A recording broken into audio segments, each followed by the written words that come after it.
Alors Alain, maintenant, pour commencer, est-ce que tu pourrais nous expliquer où nous sommes?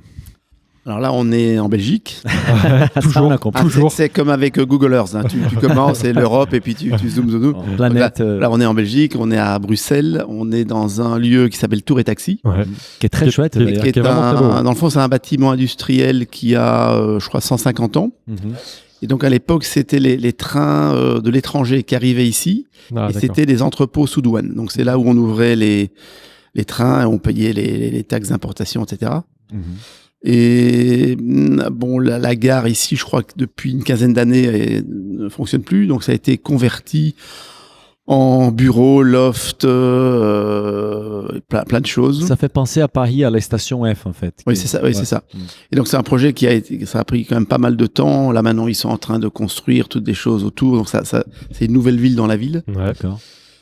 Donc, nous, on a nos bureaux administratifs ici. D'accord. Donc, le siège du pain quotidien. Oui, le siège monde, oui. Ouais. Même si on est une grosse petite PME. Ok.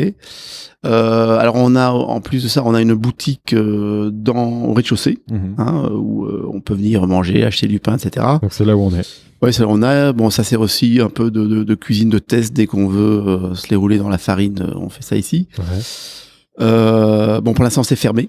Bien sûr. Dans le contexte, tu connais. Oui, la restauration. Bon, et je dirais même tous les bureaux, il y a beaucoup de télétravail. Mais bon, l'avantage, c'est qu'au moins on peut faire notre petit enregistrement bien au calme. Bah, on est très bien. Voilà. Okay. Voilà. C'est les luxes. Voilà. Donc Bruxelles, c'est un peu, je dirais, le berceau du pain quotidien. Bon, c'est ici que ça a démarré. Ouais.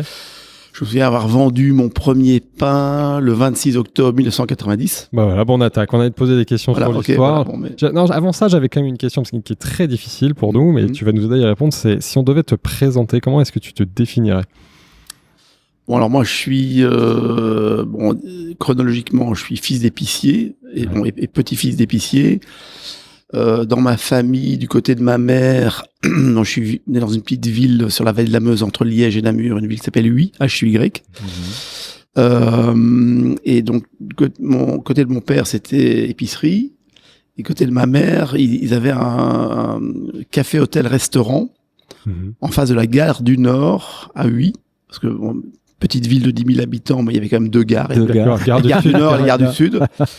Et donc, il y avait le nom de l'hôtel, c'est l'Hôtel du Nord, et le café-bar-restaurant s'appelait le Cap Nord. Ouais. Okay. Donc, c'est bien après que j'ai découvert l'Hôtel du Nord à Paris. À Paris, où, je crois un jour, j'ai pris une belle cuite avec un copain. On est resté pendant 13 heures. On a bu 17 verres de Sancerre chacun. On commence à comprendre certaines choses. Là. Oui, voilà. Donc, et puis la serveuse était gênée, mais vous auriez dû prendre les bouteilles, c'était moins cher. Ça fait partie de tes étiquettes, tu es viticulteur. C'est pour ça que tu es multicasquette. Oui, donc fils épicier, d'un côté de ma maman, tout le monde, restaurateur, sommelier, machin et tout. Donc c'est pour ça que quand j'ai cuit ma première tarte aux pommes à 3 ans, je voulais, et puis même après, c'est que la cuisine, pour moi, est restée un hobby. Jusqu'à 15-16 ans, c'était... je voulais faire autre chose, mais pas ça. D'accord. Bon, ça s'est passé de vétérinaire, mais à un moment, il y a eu... mon père voulait que j'aille à l'école militaire pour devenir officier de l'armée, etc. Bon, c'était... Ça aurait été moins drôle, ça. Ouais, moins drôle. Je t'imagine moins dans l'armée, maintenant qu'on a fait un peu connaissance. Voilà, et puis, mais je voulais surtout pas la restauration. Quand je voyais du côté de ma mère, c'était des fous. Tu bosses quand les autres s'amusent, Mais mes grands-parents habitaient devant la gare, ils n'ont jamais vu la mer. Alors que c'était 2h30 de train. Ils n'ont jamais vu la mer, ils ont jamais quitté la Belgique. Donc, et puis alors, dans le fond, le déclic cuisine, plus ou moins professionnel, c'est quand j'avais 15 ans. J'ai passé deux mois dans une famille aux États-Unis. D'accord, en échange, quoi. Plus petit état américain, le Rhode Island, coincé entre Massachusetts et Connecticut. Et donc, c'était en 1976. Et je regarde la télé, et puis à un moment, je vois sur ABC TV, je vois un documentaire sur Michel Guérard. Aux États-Unis. Et il fallut aller aux États-Unis. Et en 1976, Michel Guérard a été l'homme de l'année du Times Magazine. Ah, je savais pas ça. Énorme. Il avait des restos aux États-Unis? Non. Alors lui, il venait d'ouvrir Eugénie-les-Bains, où il y avait 3 étoiles Michelin, mais aussi la cuisine de ma sœur, les cures thermales, etc. Et le titre du Time Magazine à l'époque, c'était Hold the Butter. On se retient sur le beurre, parce qu'ils faisaient une cuisine nouvelle, saine, etc. La fameuse nouvelle cuisine. Ouais. Et donc c'est quand j'ai vu ce documentaire, je me suis dit, bien, la cuisine, c'est pas que plonger des frites et tourner des steaks dans des poêles, c'est quand même un peu artistique. Oui. Et puis quand je suis rentré à la maison 2 mois plus tard, j'ai dit mon père, ok, je vais aller à l'école hôtelière. Et puis bon, c'était un peu tard parce que je suis rentré en août et puis la rentrée en septembre. Donc l'année d'après, donc en 77, je suis rentré à l'école hôtelière de Namur. Et là, bon, c'est 4 ans où on apprend, à l'époque, enfin, c'est peut-être différent, mais à l'époque, on était en internat, et à l'époque, on apprenait la cuisine, la salle, la sommellerie. Tout, quoi. En Belgique, en plus, la science, les pompes à bière, hein, tirer la bière à la pompe, la pression du gaz, nettoyer les tuyaux, etc., etc. Mais aussi, on apprenait la comptabilité, 3 langues étrangères. Oh, chouette. Moi qui voulais aller me planquer pour faire un peu, tu vois, la cuisine dans une école professionnelle, c'était... Et en plus, c'était une école où il y avait des 23 nationalités différentes. Il y avait des Américains, par exemple, qui avaient fait 2 ans d'université, qui venaient. Donc, dans les classes, on était des mômes de 15 ans et il y avait des Libanais de 26. C'est génial, en fait. Pour toi, c'était... Oui. Donc assez international. Et puis, on s'aperçoit que c'est un métier, je dirais, où on peut tout faire. Voilà, donc 4 ans se passent. Moi, ce qui m'intéressait, c'est la cuisine, mais j'étais obligé aussi, de temps en temps, de faire sommelier, etc. Bien sûr. Aussi, discipline assez militaire, d'ailleurs. Parce que finalement, quand on n'était pas en cuisine ou en salle, on était obligé d'avoir le costume, la cravate, etc. Donc, c'était assez strict, je veux dire. On faisait le mur parfois, donc la nuit. Et du coup, ensuite, tu as fait tes premières armes dans des belles maisons. Voilà. Et puis alors, quand j'ai eu mon diplôme en 1981, à un moment, quand on sort de l'école, il y a toutes les offres d'emploi. Donc, il y avait les Lions de Bruxelles, tous des endroits où on aurait pu aller faire, bien payé, mais aller bosser comme à la coupole, donc c'est pas très très fun. Et tu gardais Michel Guérard en tête. Et puis oui, c'est ça. Et puis du coup, j'avais acheté mon premier bouquin de cuisine, c'était le bouquin de cuisine de Michel Guérard. Et puis après ça, je me suis dit non, je veux aller travailler dans un grand resto. Et puis je connaissais un cuisinier à Liège qui était très copain avec Roger Verger. Il m'a dit écoute, tu viens bosser à Liège. 1 an chez moi, t'es presque pas payé, mais après je t'envoie chez Roger Verger. Puis 1 an plus tard, rien. Et puis à ce moment-là, j'ai pris le guide Michelin. Bon, j'ai écrit avec une vraie machine à écrire de l'époque avec tac tac tac tac. Tu as envoyé une lettre, quoi. J'ai fait une lettre standard en disant voilà, petit Belge, école hôtelière. En plus, j'avais fait quand même un stage dans une très très bonne pâtisserie. Et je dis voilà, je propose mes services pour venir travailler 1 an sans rémunération. Sans rémunération. Et alors à l'époque, je crois qu'il y avait 13 ou 17 3 étoiles Michelin en France. Tu vises la France à ce moment-là. Et j'ai fait une photocopie, à l'époque une polycopie de la lettre. Et je l'ai envoyée à 17 chefs. 3 étoiles. Et sur les 17, j'ai eu 3 réponses positives. Ah, quand même. Bah, sans rémunération, ça aide. Puis, c'est un bon argument, t'as raison. Et puis bon, pour venir, j'ai eu le choix, donc j'ai choisi Georges Blanc à Venasse, où je suis descendu avec ma vieille Peugeot d'occasion qui ne m'a pas lâché avant la destination. Et puis là, après 6 mois, Georges Blanc me dit, mais écoute, si tu restes 1 an chez moi, je te paye au SMIC. Et je dis, mais pourquoi? Bon, j'avais dit que je venais 1 an gratos, c'est pas... Et puis il voit que tu veux faire quoi? J'aimerais bien aller bosser chez Michel Guérard. Et puis il a pris son téléphone, il a appelé Michel, et puis 4 mois plus tard, j'étais à Eugénie-les-Bains. Bravo, voilà. Génial. Belle histoire. Donc, mais aussi panique, parce qu'à un moment, tu arrives dans la cuisine du bon Dieu, est-ce que je vais être à la hauteur, etc. Tu es face au maître. Voilà, donc, donc c'est Tu as fait combien de temps avec Michel Guérard? Alors moi, à l'époque, il fermait 3 mois l'hiver, donc c'est une saison. D'accord. Et puis après la première saison, il voulait que je reste, etc. Et puis c'est quand même le fin fond du monde. Wow. Tu t'es payé? Voilà, j'étais payé. Payé, ouais. Enfin, nous aussi, SMIC, au niveau des heures, c'était... Oui. Faut pas regarder le taux horaire classique. Non, mais on s'en fout, bon, déjà. Oui, t'apprends, et là, c'est une école. Oui. Et aussi là-bas, c'est génial, c'est parce que c'est 22 nationalités dans la cuisine, enfin, c'est extraordinaire. Et tu as appris, je suppose, plein de choses, quoi. Oui, on apprend plein de choses, mais aussi, ce qui est intéressant, avec ces grands cuisiniers, on se dit, à un moment, tout le monde va dire piquer les recettes, mais comme chaque année, il y a 20 nouveaux cuisiniers, en 10 ans, il y a 200 cuisiniers qui viennent chez Guérard. Et donc, c'est les élèves qui apportent plus à Guérard que ce qu'il donne. Bien sûr. Parce que lui donne 20 recettes à 200 personnes. Mais quand il y a 200 cuisiniers qui amènent, et puis ils ont travaillé chez Ducasse, machin. Voilà. Puis je dis, tiens, Ducasse, comment il fait son petit gâteau là avec un cœur de chocolat et puis donc il y a une espèce d'échange. Voilà, donc très très très intéressant. Et puis c'est là aussi, dans le fond, c'est chez Guérard où déjà j'ai pratiquement entendu parler pour la première fois le monde biologique, bio. Ouais. On avait des petites mamies qui nous faisaient pousser des salades, des herbes, etc. En plus, on avait un potager, je dirais, au restaurant. Ouais. Et ça te plaît, c'est des sujets où tu te dis tiens, je vais creuser. Et puis c'est génial parce que aussi parfois on devait prendre la 4L pourrie, chercher des salades chez la mamie et tout ça, et puis c'est toujours super sympa quoi. Et puis on s'apercevait que la mamie elle avait l'air quand même beaucoup plus heureuse que Michel, moins stressée. Pour regarder la météo, il y avait un peu l'irrigation s'il fallait. Voilà, donc c'est là où on voit le terroir.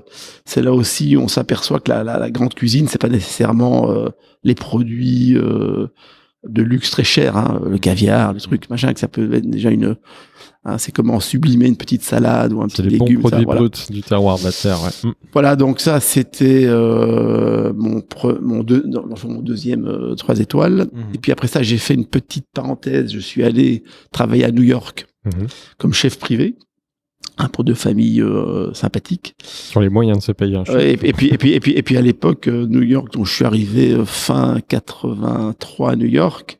Bon, c'était encore le New York où dangereux. Donc la nuit, quand on allait dans downtown Alphabet City, c'était quand même, on pouvait quand même mourir. Hein, bon, maintenant c'est New York, c'est un peu trop boring. Voilà. Et puis donc New York, c'était assez sympa. Bon, déjà au niveau de l'anglais, j'ai dû me mettre à l'anglais, je dirais, d'office. Alors juste aussi comme vous appelez business of bouffe. Mon premier boulot, c'était un banquier, une grosse banque d'investissement. Et donc, moi, j'ai appris l'anglais en lisant la presse de mon patron, Wall Street Journal, le Forbes, que le truc avec 6 zéros tous les 3 lignes. Donc voilà, donc j'ai appris l'anglais. Alors, ce qui était très intéressant aussi à New York à l'époque, c'est que même dans Manhattan, par exemple, si on voulait acheter du basilic frais, il y avait pratiquement que deux boutiques pour Manhattan pour acheter la bonne huile d'olive ou voilà. Donc c'était là maintenant ça a complètement changé. Voilà, tous les coins de rue, on veut l'huile d'olive, il y a 6 marques différentes. Donc c'est assez intéressant aussi de voir comment l'évolution de la cuisine, de la gastronomie au niveau global. Hein, c'est même parfois, je trouve, quand on voyage beaucoup, on s'aperçoit que la planète, on mange presque la même chose partout maintenant. C'est comme, je suis pas très... Même si ça c'est un peu en train de revenir en arrière, mais oui. Oui, le local, mais bon, le truc c'est on est arrivé à un moment où ça a pas mal standardisé l'offre. Oui, on est dans un hôtel partout sur la planète, on veut manger une salade César, c'est hot chicken $3, qu'on soit à Hong Kong ou à New York. Voilà, donc et puis après cet épisode à New York, je suis revenu en France, j'ai retravaillé à Paris pour Alain Sandras. D'accord, encore des belles maisons. paix à son âme, Robuchon aussi. Et puis j'ai fait un petit séjour aussi à Venise, à Milan, chez Gualtiero Marchesi, qui était à l'époque le seul 3 étoiles Italie. En Italie. Et assez marrant. Donc tu as fait que de la grande. Oui, très très très marrant à Milan, c'est que bon, c'était le premier qui faisait de la cuisine un petit peu, je dirais, créative et nouvelle. Alors qu'en Italie, la cuisine, c'était la cuisine de Mama et c'était avec des bons ingrédients de base. Oui, c'était la Bible et c'était, on pouvait pas dévier. Et c'était marrant parce qu'il y avait très très peu de clients italiens. Chez Gualtiero, c'était des Japonais, des Américains, des Français, etc. Mais les Italiens, non. C'est drôle, ouais. Voilà, donc. Et quand est-ce que tu décides donc créer ton propre restaurant en fait et donc après, je dirais, ce périple, je me dis ok, bon, on va retourner en Belgique, c'est pas si mal que ça, à part la météo. Et puis j'ai ouvert un petit bistrot à Bruxelles dans un hôtel qui s'appelait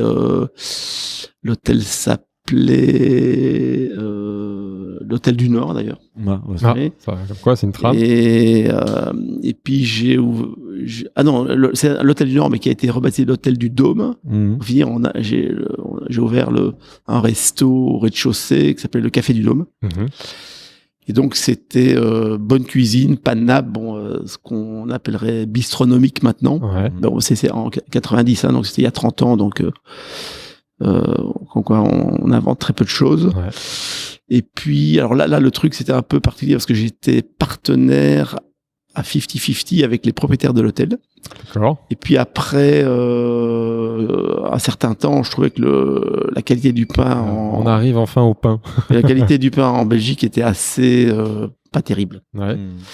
Et donc, à un moment, j'avais rencontré Lionel Poilane à Paris, parce que quand je travaillais chez Alain Sanderens, on faisait nos petits pains 2 fois par jour chauds pour le resto, mais Poilane livrait 2 pains tous les jours pour le plateau de fromage.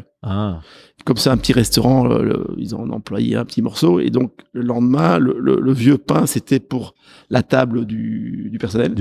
Et donc on mangeait du Poilane, et c'est là que j'ai découvert... C'est qui était un bon pain, quoi. Ouais, et quand je rentrais le week-end... Mais même à Paris, à l'époque, je pense que les pains, ils n'étaient pas terribles non plus, à part quelques exceptions comme... Oui, et puis Poilane, c'est parce que la France, c'était le pays de la baguette. Poilane, il n'y a pas de pain blanc, c'est que le pain au levain, des farines... complète, etc.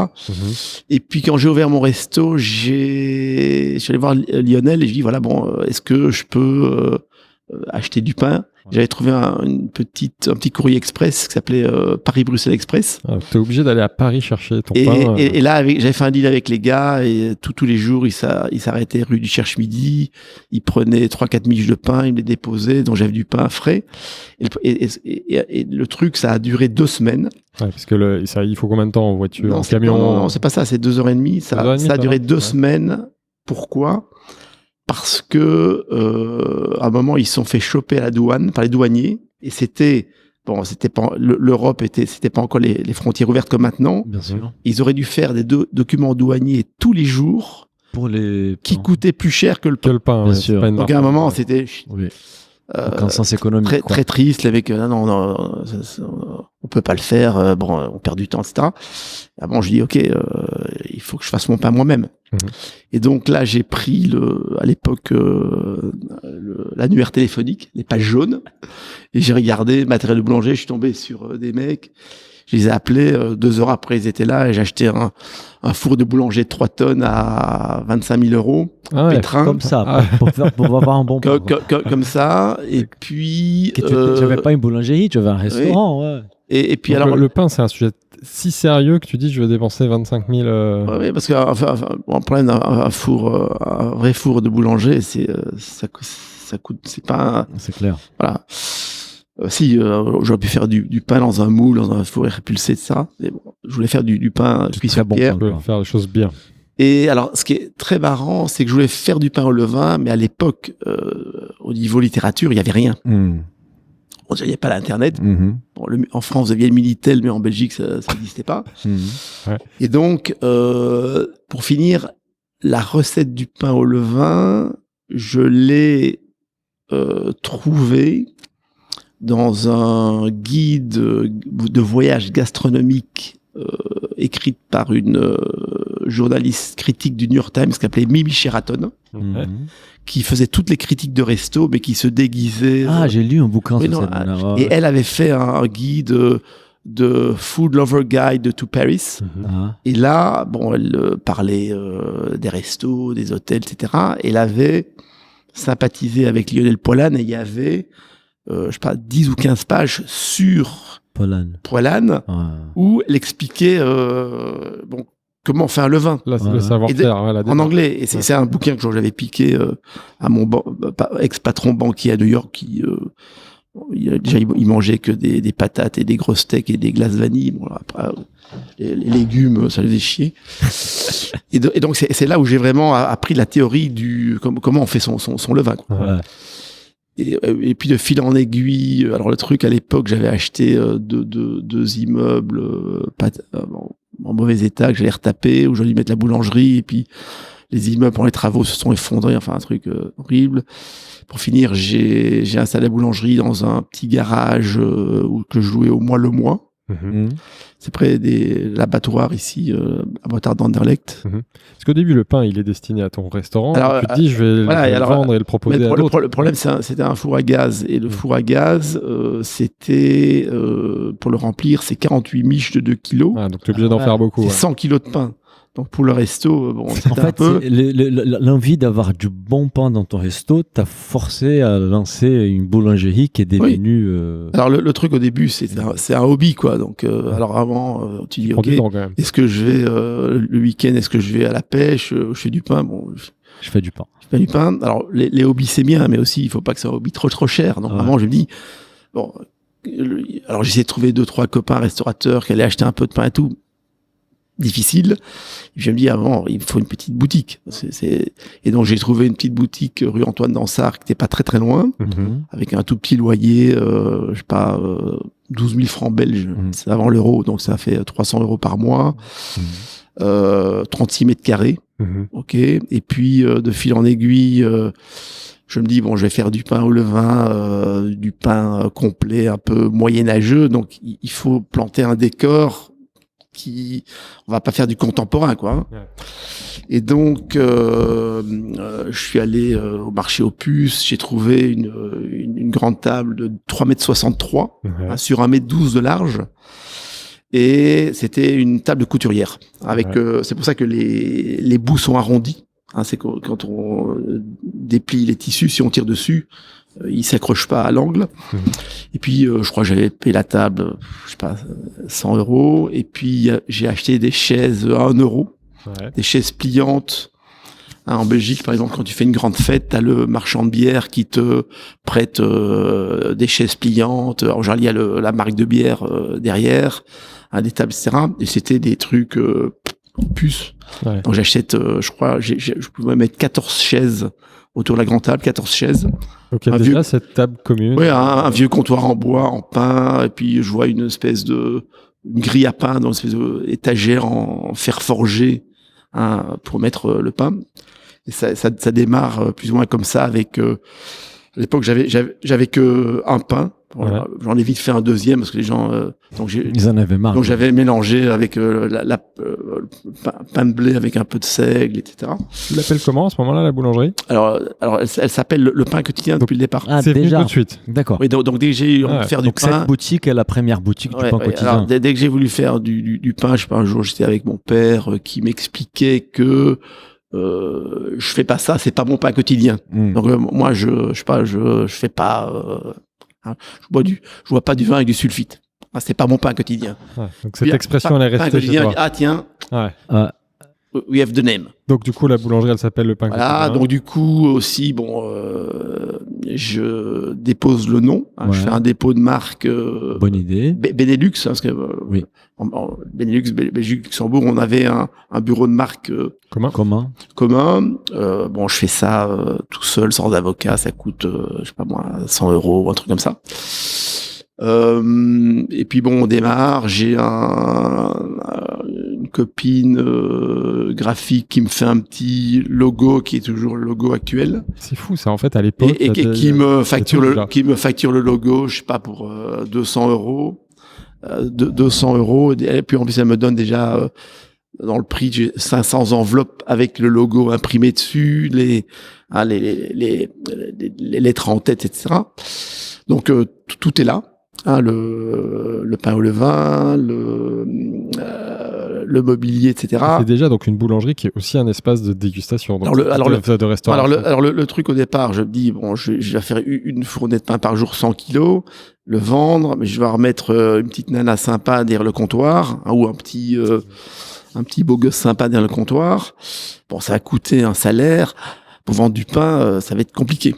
Alors pour finir, il y a un marchand de café qui me donne la machine gratuite et qui me vend le café 4 fois le prix. Ouais. Et je reçois un petit frigo de porte du InBev, un marchand de bière, Stella, etc. Ouais. Et il me donne un petit frigo de porte. Et dans le fond, ce petit frigo de porte pour mettre 6 bouteilles de bière devient la cuisine. Et donc, dès le départ, c'est un one-woman show. Et donc, on vend 2 sortes de pain, 2 gâteaux que je fais dans mon restaurant, que je fais glisser dans la boulangerie. Et on vend du café, du jus d'orange qu'on fait même pas nous-mêmes, frais mais livré par le crémier. Et il y a 5 tartines de salade.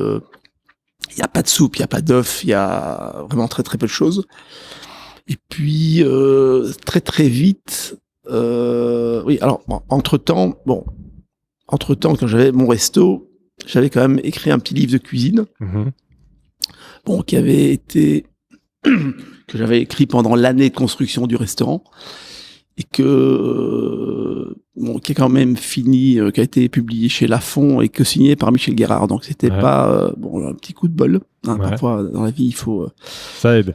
Et donc quand j'ai ouvert la boulangerie, l'attaché de presse de Robert Laffont en Belgique, je l'ai engagé pour s'occuper de la promo. Donc le 26 octobre 1990, quand j'ai ouvert la boutique à 7h du matin. Alors le truc, c'était la boutique était ouverte de 7h à 7h, 7 jours sur 7. 7, ok. Et donc 7. Oui, et pour le premier jour, je crois que la PR, assez professionnelle, connaissait tout le monde. Elle avait, je crois que j'ai pris 14 petits déjeuners, mais espacés, je crois que un quart d'heure. Ouais. Donc j'ai bu 14 cafés, j'ai mangé 14 tartines de confiture, etc. Ouais, il faut donner de sa personne. Et puis 3 jours plus tard, dans le quotidien belge, disons en francophone le plus diffusé, qui s'appelle Le Soir. Le Soir. On a eu une page complète. Donnez-nous notre pain quotidien. Magnifique. Gros coup de pub.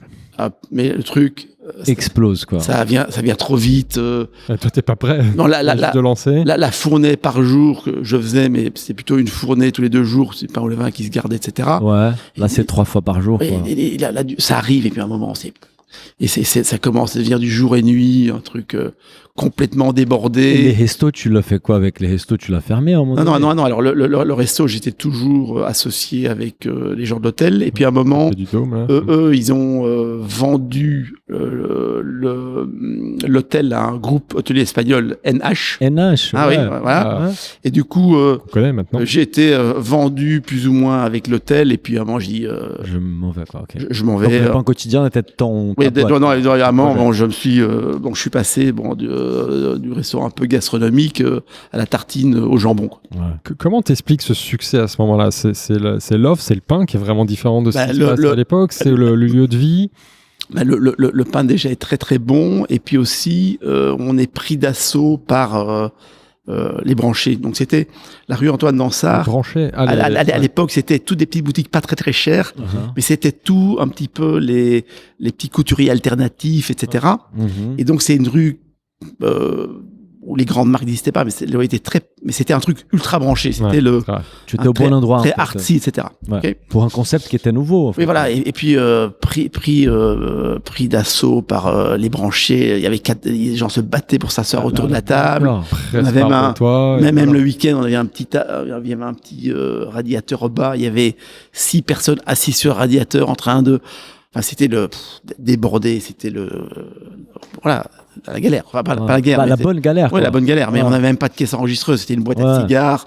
On mettait l'argent dedans le soir. J'ouvrais la boîte à cigares. Espérons que mes employés m'ont laissé un peu d'argent dans la boîte.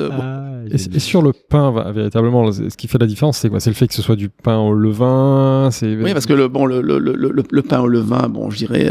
Alors, parce que maintenant ça se trouvait pas ailleurs avant, à l'époque. Non, ici. Alors, le pain au levain, c'est pareil. C'est que même il y a des boulangers qui font du pain au levain, mais ils dopent quand même. Ils mettent un peu de levain, un peu de levure, que ça aille plus vite. Donc, enfin, toi, tu mets pas de levain. Voilà, non, c'était à l'époque. Voilà. Tu les laisses pousser. Et donc, c'est un process de 8-9 heures pour c'est long, quoi.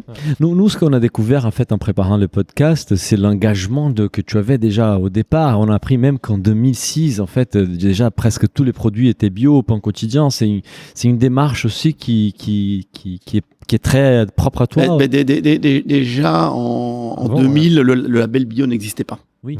Donc avant le label bio, il y avait des petits piles là du côté dans le Gard, là du côté de Nîmes et tout ça, qui avait créé. Il y avait un label qui s'appelle Nature et Progrès. Et ça, c'était, je dirais, un truc, personne ne savait ce que c'était. Mais à l'époque, les magasins bio, ça s'appelait pas des magasins de bio. Ici, ça s'appelait des magasins de régime. On achetait déjà des produits naturels, vegan, des petits.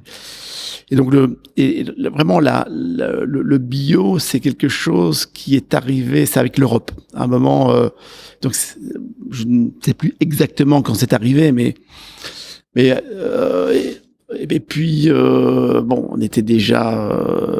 Le sourcing des produits, c'était. C'était des petits producteurs locaux, etc. On vendait des confitures faites par des mamies à la maison, dans des chaudrons, tout ça. Ouais. Et puis aussi là, il y a là derrière moi, il y a tous ces produits là. C'était peut-être pas après 2 ou 3 ans. Assez vite, t'as commencé à développer tes propres produits. Non, ça c'est des produits qui viennent de Tunisie. Et puis après 2-3 ans, j'ai un copain journaliste qui me dit tiens, je travaille pour une fondation qui fait des projets dans les pays en voie de développement, mais c'est pour développer une activité économique. Et ce qui se passait à l'époque, c'est que par exemple en Tunisie, qui était, je crois, le 2e ou 3e plus grand producteur d'huile planétaire, c'est que toute l'huile d'olive était achetée par le gouvernement, était vendue en bateau-citerne, en pétrolier, pour avoir des devises étrangères. Et donc c'est-à-dire qu'en Tunisie, un moulin d'huile d'olive ne pouvait même pas vendre de l'huile d'olive aux Tunisiens. Donc les Tunisiens mangeaient de l'huile de soja américaine. Non. C'était interdit. Bon, il y avait quand même un président un peu fort à l'époque. Okay. Et là, comme il y a eu des accords commerciaux avec l'Union européenne, en Tunisie, ils ont dû mettre leur truc un peu plus honnête. Et moi, je suis tombé sur une famille, la famille Majoub, qui avait un moulin à huile d'olive. Et donc, eux, avec la fondation, on les a aidés à faire un packaging. Et j'ai eu la première bouteille d'huile d'olive qui a quitté la Tunisie, où était marqué « Produit de Tunisie ». Et les mecs étaient, pas labellisé bio, mais c'était bio. Depuis, dans l'âme. Voilà. Et puis en Tunisie, là-bas, dans le livret, il y a des pièces avec des bouts de moulins à huile romains, etc. Parce que la Tunisie était le grenier à blé et à huile d'olive des Romains. Je dirais le nord de la Tunisie, il est plus haut que le sud de la Sicile. Donc c'était. Et puis de fil en aiguille, ils ont fait l'huile d'olive. Et puis je leur ai dit qu'est-ce que vous pouvez faire d'autre. Alors ils faisaient déjà des très bonnes olives. Et puis en Belgique à l'époque, moi j'avais un pote qui avait un restaurant italien et je mangeais des superbes, déjà mozzarella di bufala, des tomates séchées au soleil qui venaient en voiture d'Italie. Et je dis à mes potes, mais là il faudrait me faire des tomates séchées au soleil. Puis ils ont commencé avec ça, et puis pour dire, on a toute une gamme, on a des harissa, des capres sauvages au sel et tout, des super produits. Et puis quand au pain quotidien, c'est dans les années 2000, on a vraiment été plus sur le bio, on s'est fait certifier. Bon, j'ai dit à tous mes fournisseurs de l'époque, marchands de confiture et tout, il faut passer au bio. Et donc en Tunisie, là, ils ont relevé le truc. Ils sont passés en bio, même s'il était techniquement. Déjà, ouais. Mais bon, il y avait un cahier des charges déjà au niveau du compost et tout, donc ils ont dû acheter un bulldozer pour faire leur compost. Enfin bon. Et donc là maintenant, ça fait pratiquement, 25 ans qu'on travaille avec eux, et c'est des produits superbes. Alors aussi, à un moment, je sais que vendre de l'huile d'olive tunisienne en Belgique, c'était pour les Italiens, ils aimaient pas trop. Voilà, donc ça c'est toujours dans la cuisine, un produit, ça démarre au champ, quoi. Hein. Donc c'est presque une filière de la fourchette de fourche à la fourchette. Bon, voilà un petit peu. Et donc le pain quotidien, bon, ça a démarré comme une boulangerie et puis on est devenu, je dirais, un peu restaurant. Et cet engagement-là, qui était très précurseur à l'époque, en fait, on les retrouve aujourd'hui à nouveau. On a fait un petit teasing au début d'une collaboration donc du pain quotidien avec Permafunghi. Donc, on va peut-être dévoiler, Philibert. Est-ce qu'on a les droits de dévoiler déjà à ce stade, oui, voilà. On peut dévoiler. Ça fait plus d'une demi-heure qu'on enregistre. Maintenant, on peut en dire un peu plus.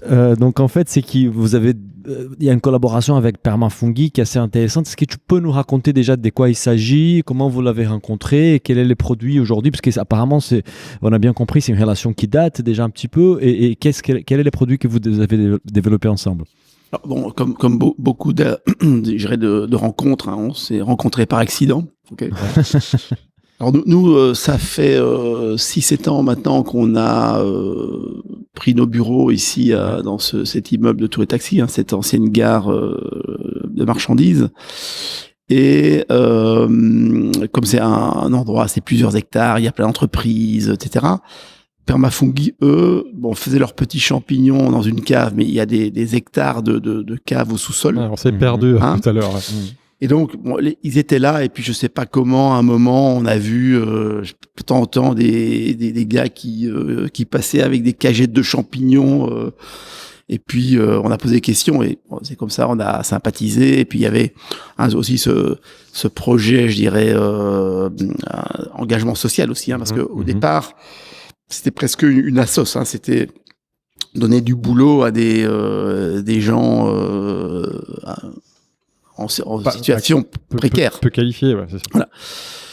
Voilà, donc ça a démarré, et puis à un moment, on s'est dit, les champignons, nous, on fait des potages, des quiches, des trucs, des salades. On a commencé, j'irais à leur acheter des champignons. Ouais. Voilà, donc c'est quelque chose qui est venu un peu d'une manière naturelle. Là aussi, avec, je dirais, depuis un an avec le confinement, c'est que ils travaillent beaucoup avec des restaurants locaux, hein, donc la restauration un peu sinistrée, un peu compliquée. Bon, ils vendent un peu dans les magasins bio, mais le problème des magasins bio en Belgique, c'est que ils veulent pas des cagettes, ils veulent des petites barquettes individuelles, ça. Donc, à un moment, ils avaient un peu de problème des clients. Et on s'est dit, ok, on va les aider, quoi. Nous, pourquoi pas, forcer un peu sur le champignon. Ok, hein, mais en respectant les limitations de vitesse. Et voilà, donc, en faisant un truc vegan, l'avantage c'est que le champignon devient la star. Hein, c'est pas le poulet avec 2 tranches de champignons pour. Ouais, parce que c'est ça la grosse différence, et c'est ça la collaboration, c'est que vous travaillez depuis plusieurs mois, plusieurs années avec Permafunghi, mais là vous avez décidé de faire un vrai produit vegan mis en avant, ou dans lequel le champignon sera. Oui, et puis là avec Permafunghi, on communiquait pas vraiment. Et je trouve qu'au niveau de l'histoire, déjà comparé à Disney, c'est que ici c'est des histoires vraies, c'est pas la fiction, des contes de fées. Il y avait une jolie histoire, et on s'aperçoit que les gens adorent, hein, surtout maintenant, un petit rayon de soleil dans cette période. Et les bannes, c'est que vous avez développé ensemble, c'est un peu la cerise sur le gâteau de cette collaboration-là. Oui, en fait, l'étape qui. Et puis nous aussi au pain quotidien, c'est que on a quand même, on est une société moyenne. Bon, on n'a pas des centaines de restos, mais on n'a pas de restos. Donc ça veut dire que on a des gens qui travaillent pour nous qui sont pas nécessairement des chefs super professionnels. Donc ce qu'il faut, c'est des préparations, je dirais, très simples. Et moi depuis le début, c'est qu'il n'y a pas vraiment de cuisine. C'est des produits avec des pédigrés, ok, du bon pain, du bon beurre, une bonne tranche de jambon avec un 100 nitrite, machin, etc. Ouais. Et voilà, ça fonctionne. Et je pense qu'aussi, au niveau culinaire, je crois que les gens, à un moment, la créativité, c'est bien, mais parfois, quand on tripote trop les ingrédients, on veut retourner aux choses très... les plus brutes possibles. Oui, brutes. Et pour nous, comme on sait que dans la cuisine, on n'a pas des prix Nobel de gastronomie, hein, on n'a pas des, je sais pas moi, des Inaki ou plein de ou des Alain, parce qu'il y a beaucoup de Alain. Il y a beaucoup d'Alain dans la gastronomie. Il y a des morts aussi déjà. Bien sûr, Ouais. Et donc voilà, donc du bon pain, du bon beurre, des produits avec un pédigré, facile à réaliser. Voilà, je te propose que tu t'arrêtes là parce qu'on va goûter ces bannes ensemble et on va pouvoir parler plus en détail du produit. Nous, ce qui nous intéresse maintenant, c'est peut-être aller à la rencontre donc des Julien qu'on a vu en intro, mais pour comprendre un peu plus en détail la démarche des Permafungi. Et je pense que là, on va mieux comprendre en fait cette collaboration un peu circulaire que vous avez mis en place, qui est assez chouette. C'est parti, on y va, ça va.